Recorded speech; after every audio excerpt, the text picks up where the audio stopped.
फेरी। जबलपुर नाम के गांव में सोनू और मुन्नी दो भाई बहन रहते थे।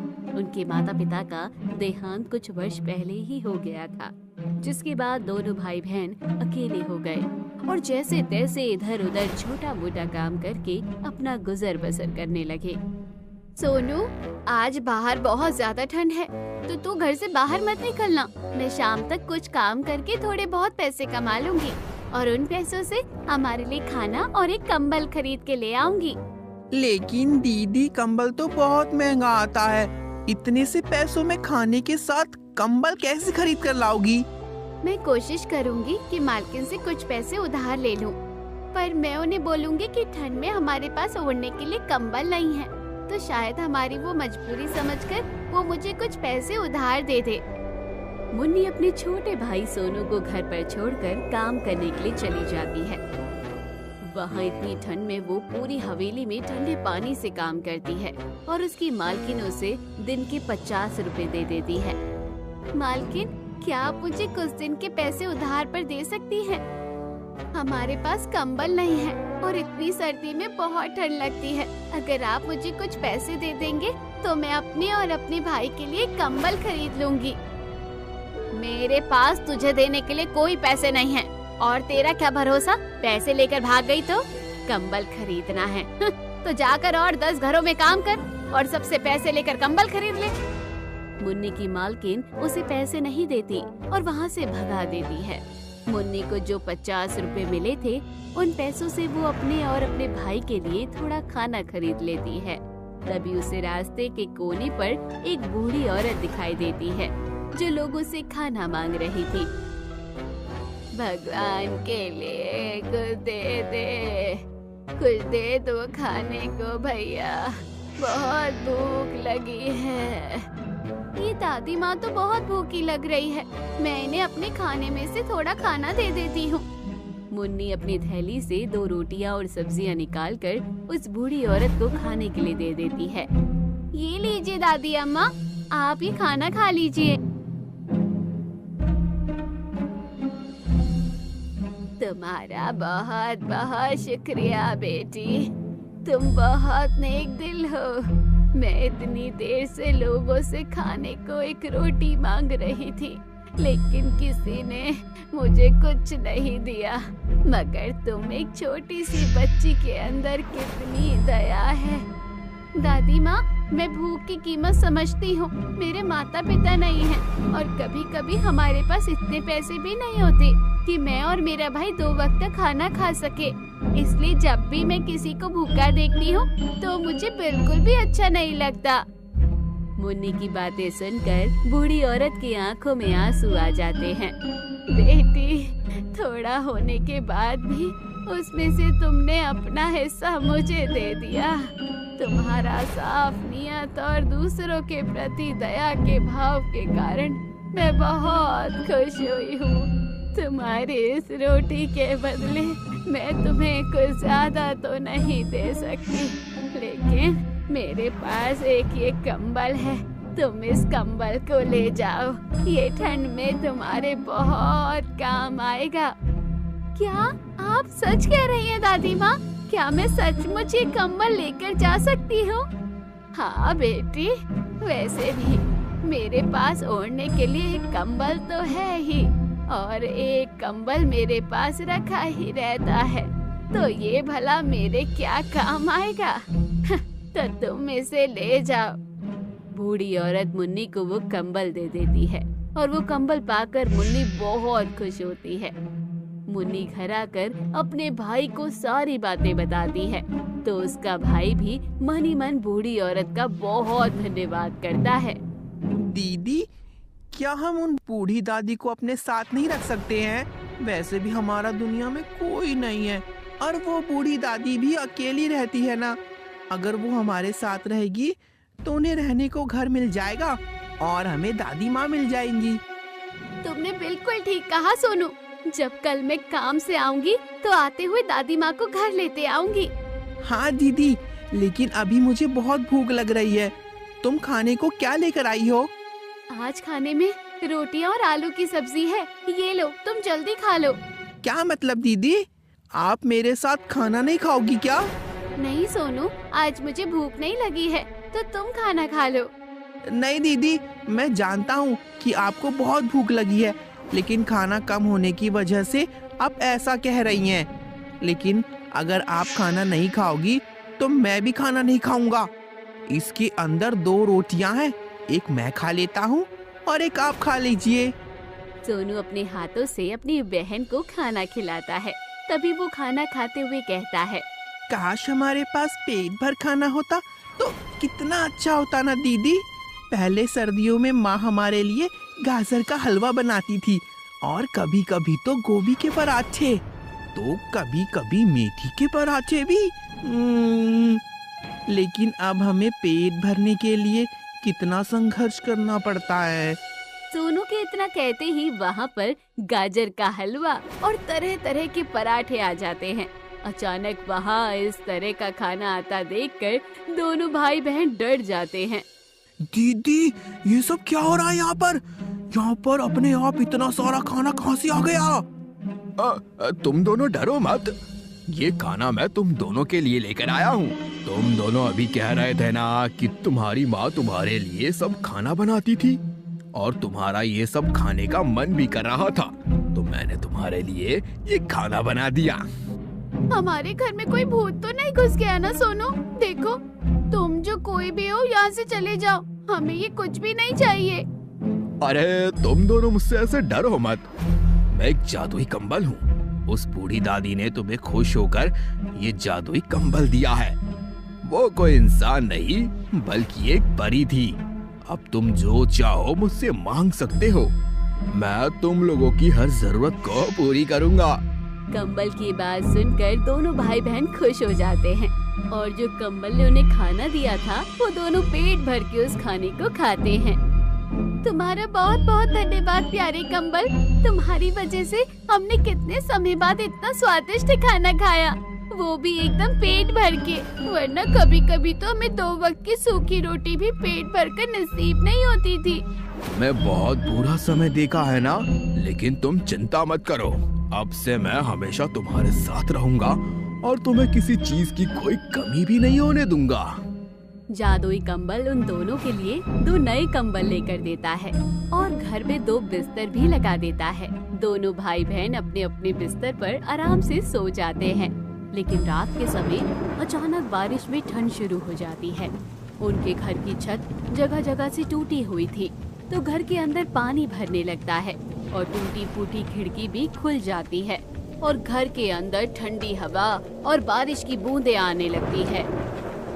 हे भगवान, एक तो पहले ही इतनी ठंड है, ऊपर से बारिश भी आ गई। तुम्हारा शुक्र है जादुई कंबल कि तुमने हमें ये कंबल दे दिया, वरना हम तो ठंड में जम जाते। हाँ जादुई कंबल, तुम्हारा बहुत बहुत शुक्रिया। अब तुम दोनों मेरे दोस्त हो तो तुम्हारा ख्याल रखना मेरी जिम्मेदारी है। तुम रुको, मैं अभी इस बारिश का भी निवारण कर देता हूँ। जादुई कंबल अपने जादू से उनके टूटे फूटे घर को एकदम नया बना देता है और घर में कहीं भी फिर से बारिश का पानी नहीं आता। ये तो तुमने कमाल कर दिया जादुई कंबल, तुमने तो पलक झपकते ही हमारे टूटे फूटे घर को नया बना दिया। मुझे समझ नहीं आ रहा कि मैं किन शब्दों में तुम्हारा शुक्रिया करूं। अरे नहीं नहीं मुन्नी, तुम्हें मेरा शुक्रिया करने की कोई जरूरत नहीं है। मैं तुम्हारा दोस्त हूँ और दोस्त तो एक दूसरे की मदद के लिए ही होते हैं। चलो अब तुम दोनों आराम से सो जाओ। उनका घर अब बिल्कुल नया हो चुका था और सोने के लिए नए बिस्तर भी आ चुके थे, तो दोनों भाई बहन बहुत आराम से अच्छी नींद में सो जाते हैं। सुबह मुन्नी की आँख खुलती है तो वो समय देखकर एकदम से हड़बड़ा जाती है। अरे सुबह के 10 बज गए, मुझे तो काम पर भी जाना है। आज तो मालकिन मुझ पर बहुत चिल्लाएगी। अरे तुम्हें परेशान होने की कोई जरूरत ही नहीं है मुन्नी, अब से तुम्हें काम पर जाने की कोई जरूरत ही नहीं, क्योंकि अब मैं तुम्हारे साथ हूँ। तुम्हें अब कभी भी पैसों की जरूरत नहीं पड़ेगी और तुम्हारी ये उम्र तो पढ़ने लिखने की है, तो तुम दोनों भाई बहन आज से स्कूल जाकर पढ़ाई करो बस। जादुई कंबल की बात सुनकर मुन्नी बहुत खुश हो जाती है और उसका बहुत धन्यवाद करती है। जादुई कंबल उनके लिए स्कूल के नए कपड़े लाकर देता है और मुन्नी सोनू को अपने साथ तैयार करके स्कूल में ले जाती है और दोनों स्कूल में दाखिला करवाते हैं। तभी स्कूल से घर लौटते समय उन्हें उनकी एक पड़ोसन मिलती है। अरे तुम दोनों कब से स्कूल जाने लग गए? तुम लोगों के पास तो ठीक से 2 वक्त की रोटी खाने के पैसे नहीं हैं, तो स्कूल की फीस भरने के पैसे कहाँ से आ गए?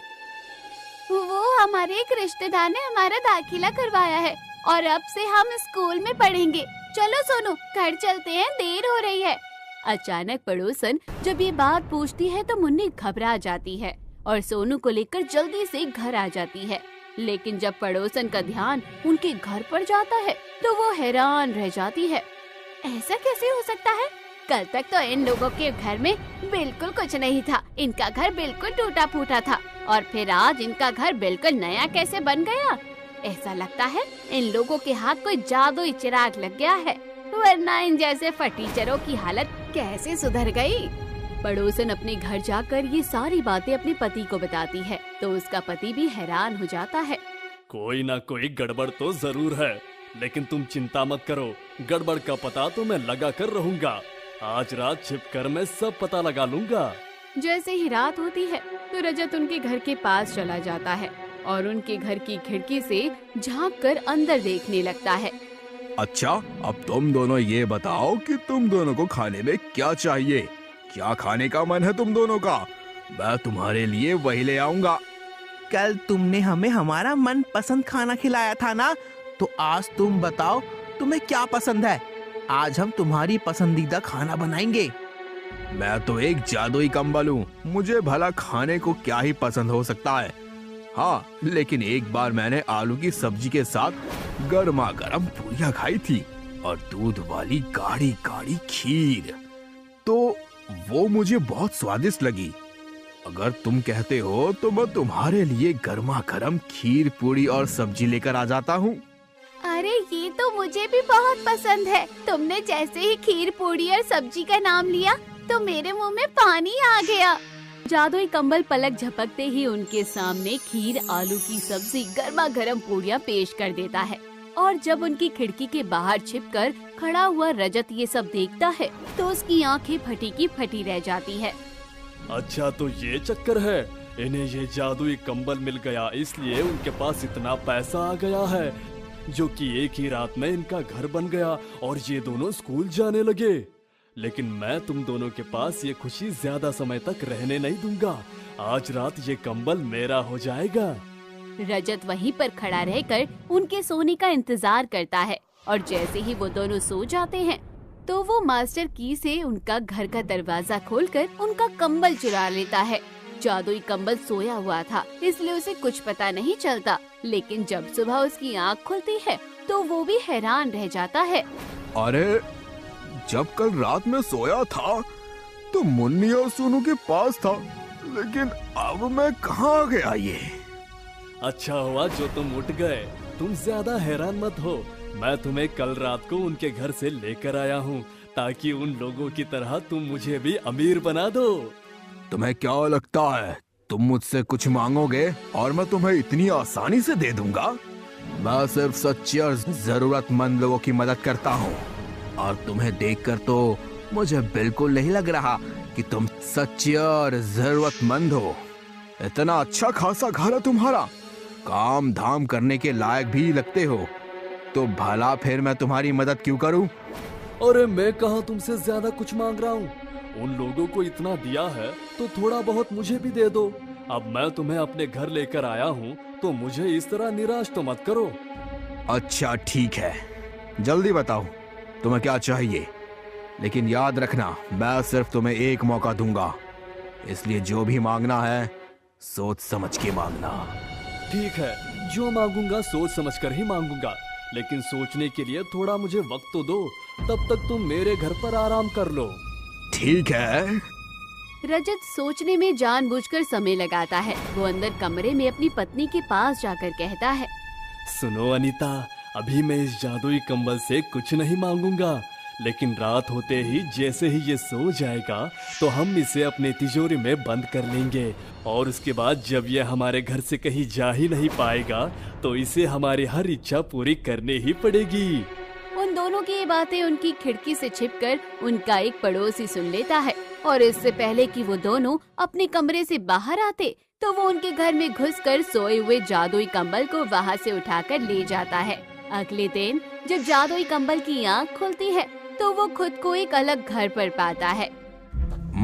मुझे समझ नहीं आ रहा कि आखिर मेरे साथ ये क्या हो रहा है। अरे तुम मेरे घर में हो। कल रात मैंने रजत और अनीता भाभी की बातें सुनी है, तब मुझे पता लगा कि तुम तो जादुई कंबल हो और ऐसे कंबल को भला कौन नहीं पाना चाहेगा। चलो अब जल्दी से मुझे बहुत अमीर बना दो। आ गया मेरे सामने एक और लालची इंसान। हटो यहाँ से। दिखने में तो इतने अमीर लगते हो, फिर भी और धन चाहिए। मुझे यहाँ से जाने दो। मुन्नी और सोनू मेरे बिना परेशान हो रहे होंगे। अच्छा, तो इसका मतलब तुमने ही उन दोनों को इतना अमीर बनाया है। थोड़ी कृपा मुझ पर भी कर दो, ज्यादा नहीं, 100-200 करोड़ दे दो तो मैं धन्य हो जाऊंगा। 100-200 करोड़ तो ऐसे बोल रहे हो जैसे 100-200 रुपये मांग रहे हो। बोलो तो तुम्हें मैं एक दुकान खुलवा देता हूँ, लेकिन काम तुम्हें उसमें खुद ही करना पड़ेगा। अच्छा ठीक है, खुलवा दो। यहाँ सब लोग जादुई कंबल की हेरा फेरी में लगे हुए थे और सोनू और मुन्नी जादुई कंबल को ढूंढ ढूंढ कर परेशान हो रहे थे। पता नहीं जादुई कंबल कहाँ चला गया, कहीं वो हमसे किसी बात पर नाराज तो नहीं हो गया। पता नहीं दीदी, लेकिन मुझे उसकी बहुत याद आ रही है। मुझे जादुई कंबल के पास जाना है। वो कितना अच्छा था, कितना ध्यान रखता था वो हमारा। उसने ही हमें हमारा नया घर बनाकर दिया और स्कूल में हमारा दाखिला भी करवाया, लेकिन पता नहीं वो क्यों हमें छोड़कर चला गया।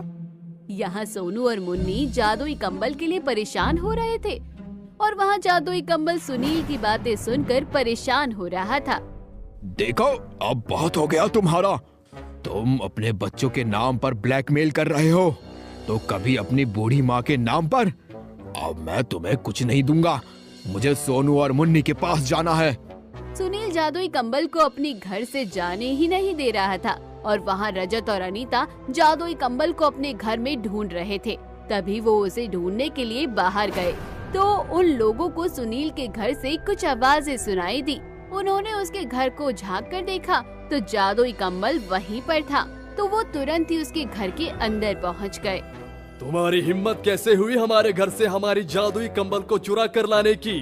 मैं अभी के अभी तेरे ऊपर पुलिस का केस कर दूंगा। बोल तो ऐसे रही हो जैसे ये जादुई कंबल तेरा ही है। इसे मैं लेकर आया हूँ तो अब ये मेरा है। जा यहाँ से। वो दोनों आपस में झगड़ने लगते हैं और उन दोनों के झगड़ने की आवाज जादुई कंबल को ढूंढ रहे मुन्नी और सोनू तक पहुंच जाती है। वो दोनों जब उनके घर देखते हैं तो जादुई कंबल वहीं पर था। वो जल्दी से अंदर आकर जादुई कंबल को उठा लेते हैं। हम दोनों कब से तुम्हें ढूंढ रहे हैं जादुई कंबल, तुम क्यों चले गए थे? हाँ जादुई कंबल, पता है हमें तुम्हारी कितनी याद आ रही थी। अरे अब तुम दोनों यहाँ कैसे आ गए और तुमने इस कंबल को उठाया कैसे? मुझे इस कंबल को दो, ये कंबल मेरा है। अरे चुप रहो तुम। ना ये कंबल इनका है और ना ये कंबल तुम्हारा है, ये कंबल मेरा है। उन लोगों को लड़ता हुआ देखकर मुन्नी और सोनू डर जाते हैं और वो दोनों कंबल को छीनने के चक्कर में मुन्नी और सोनू को धक्का दे देते हैं, जिससे वो दोनों गिर जाते हैं और उन्हें चोट लग जाती है। ये देखकर जादुई कंबल को बहुत गुस्सा आता है। वो सबसे पहले जाकर मुन्नी और सोनू को उठाते हैं और अपने जादू से उसकी चोट को ठीक कर देते हैं। अरे बस बहुत हो गया। इतनी देर से मैं तुम लोगों की बकवास सुन रहा हूँ। इसका मतलब ये नहीं है कि मैं तुम्हें कुछ कहूँगा ही नहीं। तुम लोगों ने मुन्नी और सोनू को चोट पहुँचाने की बहुत बड़ी गलती कर दी। अब देखो मैं तुम्हारे साथ क्या करता हूँ। जादुई कंबल अपने जादू से वहाँ पर 2 बांस के बड़े बड़े डंडे लेकर आता है। वो डंडे बुरी तरह से सुनील और रजत की पिटाई करना शुरू कर देते हैं और वो दोनों दर्द के मारे बुरी तरह से चिल्लाते हैं। लालची लोगों, लालच के चक्कर में बच्चों को चोट पहुंचा रहे थे। अब तुम्हें डंडे पड़ रहे हैं ना, तो मजा आ रहा होगा। नहीं जादुई कंबल, तुम लोग इन लोगों को मत मारो, तुम इन्हें माफ कर दो और अब तुम हमारे साथ घर चलो। मुन्नी ने कहा इसलिए तुम्हें छोड़ रहा हूँ। वरना मैं तुम्हारा ऐसा हाल करता जो तुमने कभी सपने में भी सोचा नहीं होगा। जादुई कंबल उन दोनों की पिटाई बंद कर देता है और मुन्नी और सोनू के साथ वहाँ से चला जाता है। उस दिन के बाद फिर कभी उन दोनों की हिम्मत नहीं होती कि उनके घर के आसपास भी कोई भटके। कुछ दिन बीत जाते हैं। तब एक दिन जादुई कंबल उन दोनों से पूछता है, मैं जानता हूँ कि तुम्हारे माता पिता इस दुनिया में नहीं है, लेकिन तुम मुझे बता सकते हो कि उनका देहांत कैसे हुआ। कुछ साल पहले मेरे माता पिता पानी के जहाज से हमारे एक रिश्तेदार के यहाँ जा रहे थे और तभी उनका देहांत हो गया। जहाज लौट कर आया लेकिन मेरे माता पिता नहीं आए और उन लोगों ने बताया कि वो लापता हो गए। और समुद्र में लापता होने का मतलब तो तुम समझ ही सकते हो ना। जादुई कंबल ने अपनी आंखें बंद की और उसने देखा कि मुन्नी और सोनू के माता पिता भी जिंदा हैं और वो एक टापू पर फंसे हुए हैं। जादुई कंबल अपने जादू से जल्दी से टापू पर पहुंचा और मुन्नी और सोनू के माता पिता को उनके घर पर लेकर आ गया। अपने माता पिता को अपने सामने देख मुन्नी और सोनू बहुत खुश हुए और जब उन्हें सारी सच्चाई पता चली तो उन्होंने जादुई कंबल का बहुत शुक्रिया और धन्यवाद किया। सब बड़े ही भावुक हो गए, लेकिन जादुई कंबल के कारण आखिरकार मुन्नी और सोनू को उनके माता पिता वापस मिल गए और एक बिछड़ा हुआ परिवार फिर से एक साथ मिल गया।